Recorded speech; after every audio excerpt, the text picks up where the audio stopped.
আসসালামু আলাইকুম, আমি মোহাম্মদ ওমর ফারুক। আবারও চলে আসলাম আপনাদের মাঝখানে নতুন আরেকটি ভিডিও নিয়ে। আজকে আমাদের আলোচ্য বিষয় হলো একই ডোর, একই কাঠ, একই দরজা কেন 29,500 টাকা বিক্রি হচ্ছে, কেন 25,000 বিক্রি হচ্ছে, কেন 15,000 বিক্রি হচ্ছে, কেন 10,000 বিক্রি হচ্ছে। যেমন একই কাঠ, একটা সেগুন কাঠ।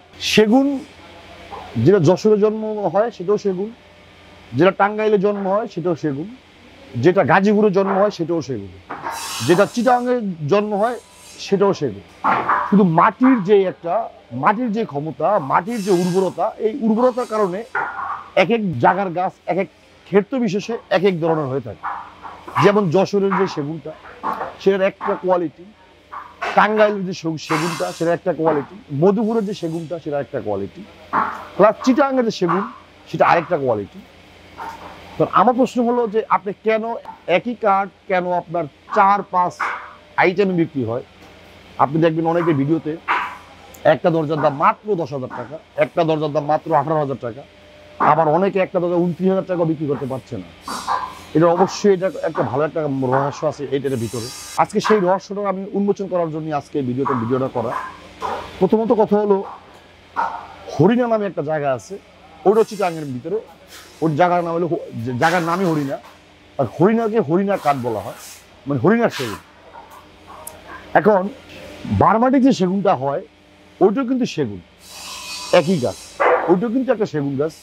বার্মা আল্লাহ ওইটাকে দেওয়ার কারণে ওটা হয় বার্মিজ সেগুন। এই জন্য সেগুন গাছ আল্লাহ তাআলা সবগুলো একই রকম দিয়েছে।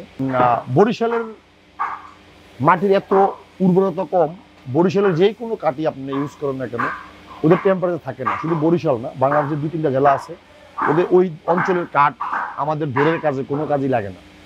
হ্যাঁ, আবার কিছু কিছু অসাধু ব্যবসায়ীর কারণে ওই কাঠগুলো আমরা ব্যবহার করে থাকি।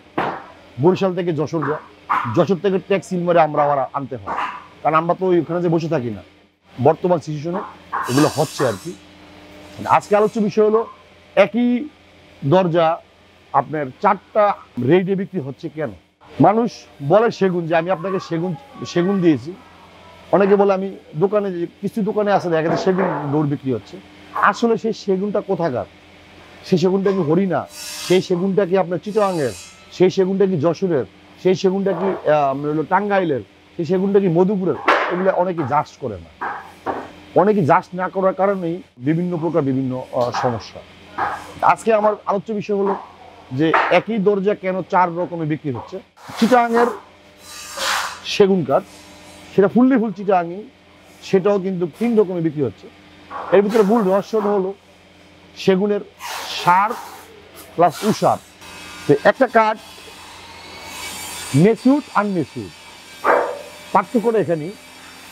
একটা যেই কাঠটা 29,000 টাকা বিক্রি হচ্ছে, 30,000 টাকা একটা সেগুনের ডোর বিক্রি হচ্ছে, আপনি ভালো ভালো কোম্পানিতে দেখবেন যে একটা দরজার দাম, সেগুনের একটা দরজার 30,000 টাকা কেন? সেটাতে প্রথমত কথা হলো কোনো উষার কোনো কাঠ ব্যবহার হচ্ছে না।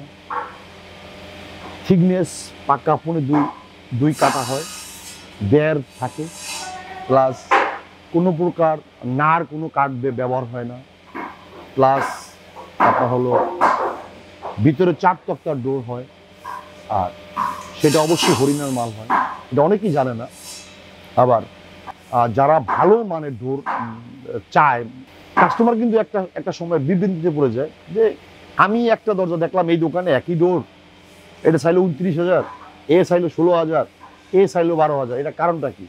আসলে কারণটা হলো একটা কাঠের যে গুণাগুণ, যে কাঠের যেই সমস্যাটা, সার প্লাস উষার।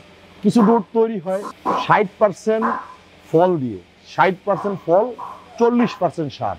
কিছু ডোর তৈরি হয় 20% সার, 60% উষার দিয়ে, 0% আপনার উষার, মানে 0% ফল, মানে কোনো ফল থাকবে না, মানে যেটাকে বলে 100, মানে 100% ফুল সার। 100% সারই একটা সেগুনের ডোর তৈরি করতে গেলে তো এটার পিছনে একটু ব্যয়বহুল খরচ হয়। যেমন এই একটা কাঠ, এই কাঠের এই পাশেও ফল, এই পাশেও ফল, এই পাশে ফলটা হলো এই পাশে ফল, এই পাশে ফল। আমি যদি এই চওড়া কাঠটা দিয়ে যদি আমি ডোর তৈরি করতে যাই, সেই ক্ষেত্রে কি হবে? সেই ক্ষেত্রে আমার এখান থেকে কাইটা দিতে হবে, এখান থেকে কাটা দিতে হবে। এইটা আছে 12 ইঞ্চি, এটাকে 12 ইঞ্চি আছে, এটাকে করতে হবে 10 ইঞ্চি। 10 ইঞ্চি করতে গেলে এই কাঠটা একটু অস্থির যাবে। আবার উষার, যেটাকে আমরা বলি একেবারে উষার কাঠ, এখান এই পর্যন্ত হলো সার, একেবারে নিচ পর্যন্ত পুরাটা উষা। এগুলো যখন মানুষ আসলে অনেক সময় অনলাইনে ডোর বিক্রি করে, আসলে অন্ধবিশ্বাসের ব্যবসা তো, অনলাইনে মাল বিক্রি করে অনেক ছোট, অনেক বিশ্বাসের প্রয়োজন হয় এখানে। অনেকে না দেখে ডোর কিনে।